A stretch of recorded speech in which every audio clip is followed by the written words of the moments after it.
often ask me, what is art? How do you create out of nothing? I tell them, no, I don't create anything out of nothing. My eyes sees things into nothing, into the darkness. My hands, they don't have eyes. So my hands grope. That is when an intermediate power that works from inside, I call it divine. I call it a divine power that distinguishes the yellow from the orange, the Persian blue from the cerulean blue, from the red, from the purple, and the art becomes. It's not me. It's never me that creates art. When I was 6 years old, I used to walk back from school happily, picking up black, soft soil from the rice fields around. With dirty hands, I used to come back home and make sculptures, toys, God's images. Thank God, my father, my mother never stopped me from doing it. And my mom used to say, this kid is gifted. I don't know what the gift was, but hundreds of students came back from school. Why did no one else pick up the black clay from the sand? There must be something that works from inside. I was born in Katni, a small town in Madhya Pradesh. My father was a central government employee, late Shri Subodh Poddar. Family shifted to Maharashtra, and I tagged along with the rice field draped around me. I was doing clay sculpture all my childhood with the clay around me. A drawing teacher in my school identified my talent and told my dad that this kid must go to an art school. And there I landed in Sir J.J. School of Arts, Applied Division. And the roller coaster ride started from that time. Poster color, watercolor, paper, pencil, ink, and canvas, and everything happened for 5 years. And then an ad agency came and picked me up. And they promised another joyride. And that joyride was of professionalism. I was making posters, hoardings, logos, product design, everything that I was doing under the sun. I spent a long time in advertising. At that time, India was opening up to television. TV was entering into every home. And Hindi was the language in demand. And I was a Madhya Pradesh boy. I had better Hindi than anybody in Bombay probably at that time. I started writing. I started writing jingles. As she said, Amul, Nerolac, many jingles, Santoor, Margot, all that happened. And it kept me busy and more busy. I am sure you will remember. जब घर की रौनक बढ़ानी हो, दीवारों को जब सजाना हो, Nerolac, Nerolac. I made that painter the hero of the commercial. I gave the total credit to that painter for beautiful homes that he made. रंगों की दुनिया में आओ, रंगीन सपने सजाओ, Nerolac, Nerolac. So I was completely engrossed in advertising, forgot about the child who had come with the rice field around him. I took my sketch pad and started going to the dance shows. Sitting in the dark auditorium, I used to sketch live dance, quick, page after page, days after days, months after months, and I realized I was improving. Dancescapes that I created. Back to the office, one day there was a presentation I had to make to ITC Foods. It was cooking oil that I was supposed to present to the client. The mundane ad of a housewife who's very happily cooking for the hungry family. I was preparing my slides, arranging my slides, and the client who had come from Hyderabad, he was taken around in the office. He went to all the departments to see how an agency functions. By the time he came into the conference room, I was ready with my first slide, and the client said, Subodh, you don't have to present. I will buy anything that you present, provided you give me 2 of the sketches that is displayed on your softboard. That was Dancecapes. Never in an agency such a sale has ever happened. The agency was thrilled. I was also thrilled because I realized the strength of my Dancecapes. And I started taking it more seriously.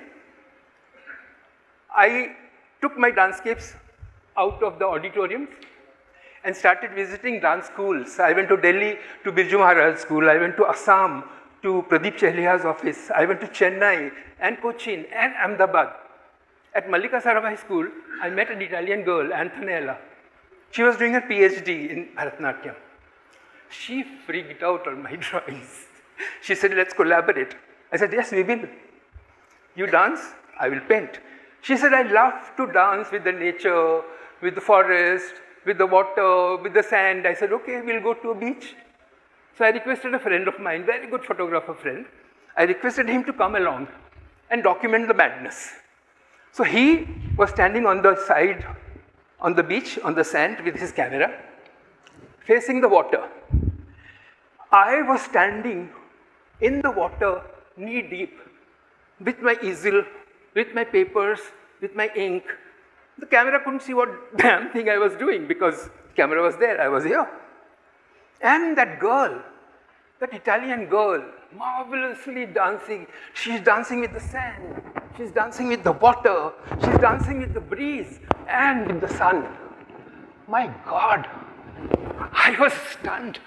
She's got the sand, she's got the water. What do I have? I have white paper and black ink and just posing away for the camera. You know, you won't believe. I got my answer.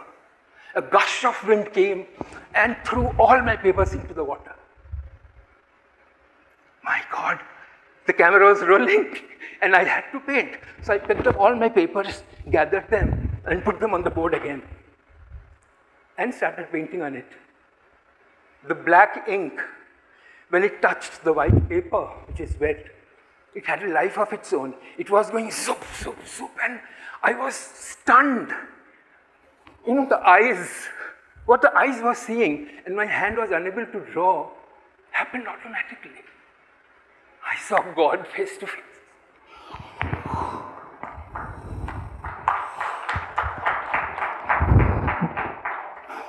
That was divine intervention. And after every intervention, my dreams, they double up in size. So this time, I collaborated with that Italian girl and we traveled 9 times to Italy, twice to France, once to Morocco.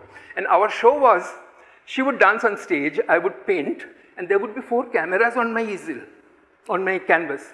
And it would be edited live on the spot and projected behind the dancer on the spot. Everything happening together.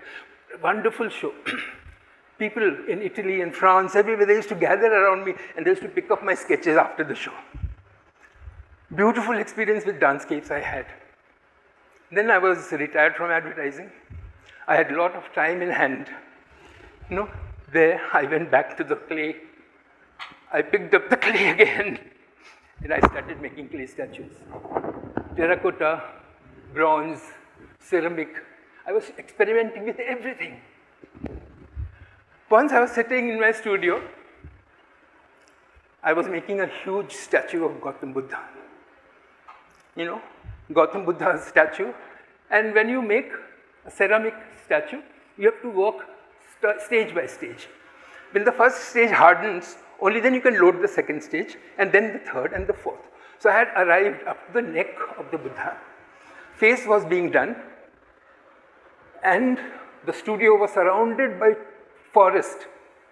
That time it was monsoon, there was no sun, clouds had overshadowed, everything was dark. And when an artist makes a portrait, he needs reference of light and shadow to determine the anatomy of the face and the body. For me, it was all dark that day. I was very dejected. And I walked out of the studio, sat in the canteen and I was drinking tea. Some time went past. I was wondering what to do. If I don't work today, the clay will harden, and I will not be able to work. Disgusted, I walked back to the studio. And you know what I see? The cloud had split. And the sun was straight onto my Buddha's face. You won't believe this can happen to a human being. I was seeing light on the eyebrows, casting shadow on the cheeks. I could see the cheekbones. I could see the nose casting a shadow. I could see the chin casting a triangular shadow on the collarbone. Oh my God, it happened again. Oh. I can't tell you. I broke out of it and quickly corrected the lips and the nose and the eyebrows and chin, and I was ready. And the clouds covered the sun again, and it poured like anything. Me and that little boy sitting around next to the field, we danced. My inside danced with joy. Gir gir aayi re, gir gir aayi re, gir gir aayi re, badariya kari kari re, badariya kari kari re, gir gir aayi re. I was too excited. You remember, I used to have shows in Italy. At one such show, people were praising my work, but I overheard our conversation. Somebody was telling the other person, how come this man from slums come to Italy and paint such wonderful work of art? So I wondered, slums? Slumdog Millionaire had won all Academy Awards that year. Beautiful film, but the world thought that was India. India was all slums. I said to myself, if I make a film ever in my life, I'll have to do opposite of this. I started writing scripts, stories, screenplays for years. Then arrived Rahula in my life. Story of Rahula is the best so far.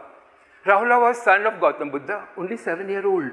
He was waiting for Buddha to come back and crown him. But one who returns in rags, returns with a begging bowl. The child was very disappointed. He asked questions to the mother, and mother explains the greatness of Buddha. This I read in a book from Sri Lanka called Narasimha Gatha. Narasimha Gatha means the story of Narasimha. Narasimha, the man who roars like a lion. That was a new Buddha for me. I started writing. I started writing about Buddha, the man, Buddha, the son, Buddha, the father, Buddha, the husband, and I started rendering. But then, I was not a Buddhist. I was not even a scholar. So, I became the child. And from the child's perspective, I started seeing Buddha. I started listening to him. Buddha stayed in Kapilavastu for 7 days, and the child was looking at him, feeling him, experiencing him. And at the end of the 7th day, that beggar with the begging bowl in the child's eye became the king of all kings. He was the god for the child. And the child held father's hand and he left Kapilavastu. The child was gone. Amazing story. I finished the story and came to Bodh Gaya to a friend of mine who is a philosopher, Kiran Lama from Japanese monastery, and to Dr. Kailash Prasad. He's a Buddhist historian. They both loved the story. And I was thrilled. In those days, I used to sit under the Bodhi tree, meditating, and my meditation was sketching monks, sitting, walking, standing in meditation. What I realized, they were meditating for hours. And just when a leaf fell, they would jump and catch the leaf and keep it in the pocket. My God, what dedication, what penance. I was wondering and I was sketching. And just then, a leaf dropped from the tree and it landed on my sketch pad. Not even a word, I'm exaggerating, friends. It happened again. I couldn't breathe for some time. And then I wondered, is this a leaf from the tree or is it a message from the Buddha himself? Saying, look Subodh, the story that you have started have to be finished. I went back to Bombay. I started finishing my story, rendering scene by scene, crafting each line.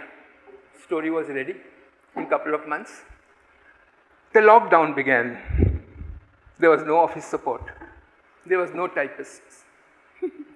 I sat down on my iPad and learned to type Hindi with great difficulty. I kept on typing for 2-3 months. I finished the book, only to realize that every time I typed Rahula, that bloody machine would give me Rahul Gandhi.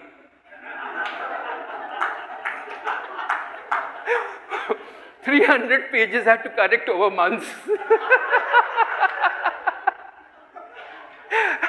Somehow the book is ready. I did illustrations. It's printed, published, and available on Amazon. That was not the end of it.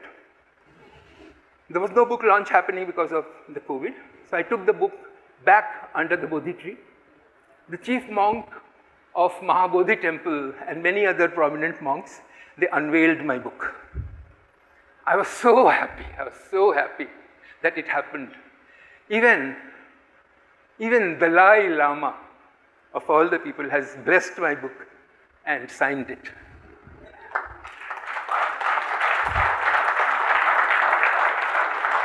Now what?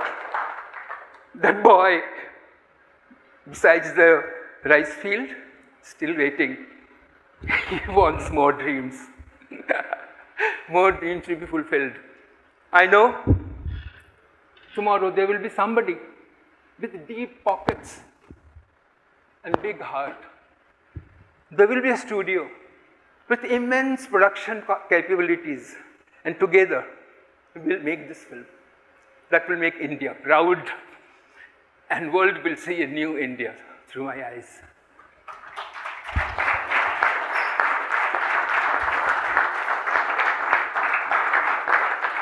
Thank you. The divine intervention happens not only to artists, to all of us. We just have to keep our heart and mind open. You never know. You never know when it comes and knocks at your door. I am 64 and I'm still dreaming.